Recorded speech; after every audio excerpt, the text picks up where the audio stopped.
So episode 3 of digging a woodland pond. What we're doing now is digging it as deep as we can before loads of autumn rain comes and it makes it difficult.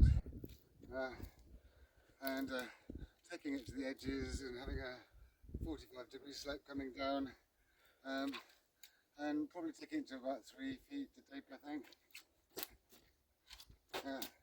And this is the most effective way of moving the most soil.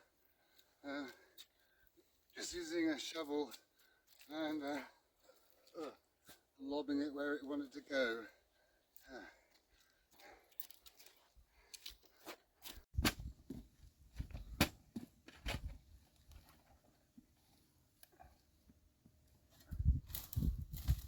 So we've got up to the edge here done, and then going down another level here. Going down another level is easy, just make a hole and just dig back from the hole, like I've done here. Just put that there a minute. So this is definitely lower than that, so this needs to raise up more than that. We've raised it up quite a lot already. Put more soil here, and dug all this down and here, but it still needs to go further because 3 foot is there. So I'm 6 foot, that's 3 foot. I never have things to measure. I always usually measure with myself, you know, a foot, an inch, a cubit, you know. Yeah, so 3 feet. Maybe I won't get to 3 feet, I don't know, but I'm aiming for 3 feet. So I'll just try out this. Excuse me, Taki. Right. So it looks scary in a big hole now, but it's the same distance as it was when I marked it out. So it's quite navigable. Here's Lexi's. Right, so got a path around here. Path around here and around here. Here there's a little path going off down there and another one going up here. And there's another path going off that way, and then when you get to here you have a choice of the upper path or the lower path. Lower path here and the upper path a few feet above it up there. Here I'm going to make this another level deeper, so I'm just going to dig a hole here down into this level.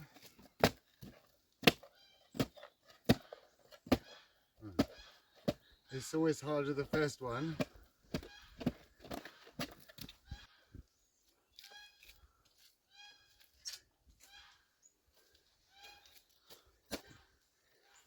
And it's quite rocky, actually. The ground being wet makes it nice and soft, but the deeper you go into the subsoil, the harder and rockier it gets usually. So I might use it as a pickaxe a bit as well.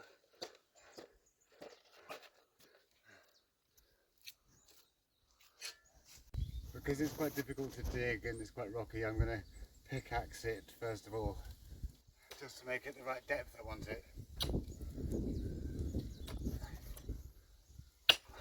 I'm always cutting the edges to a 45-degree angle, like that, so it reduces the chance of the edges collapsing. But I should stop it completely, really. But it depends on the soil you have. Some soils won't be able to be cut as steep as that, and some will be able to cut steeper, but generally 45 degrees is a good one to aim for. Just taking it out in blocks like that, and lobbing it over here. And just keep working back like this, and lobbing the bits over there. I think this side of the pond probably isn't going to be as deep as that side, so just a little bit deeper than this, I think.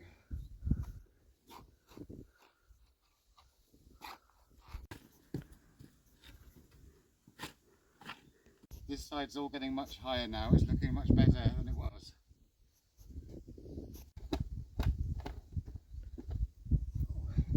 I've left a little step on the corner here so I can get in and out. That makes it much easier.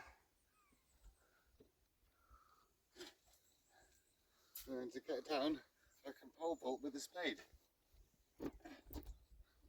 Once I had a garden with a stream going through it, and the only way I could get across to the other side of the garden was to pole vault.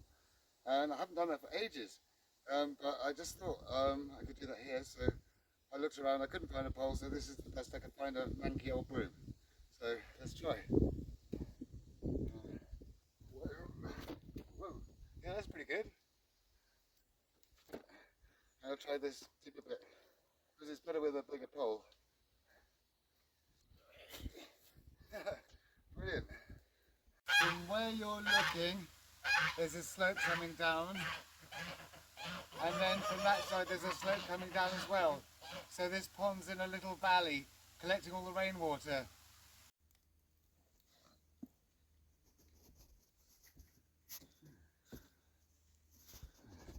As I'm laying these big bits down, I need to stamp them down a bit so I've got a nice gentle slope coming down the height I want it, and then I'll put in sort of loose bits to fill in the gaps afterwards.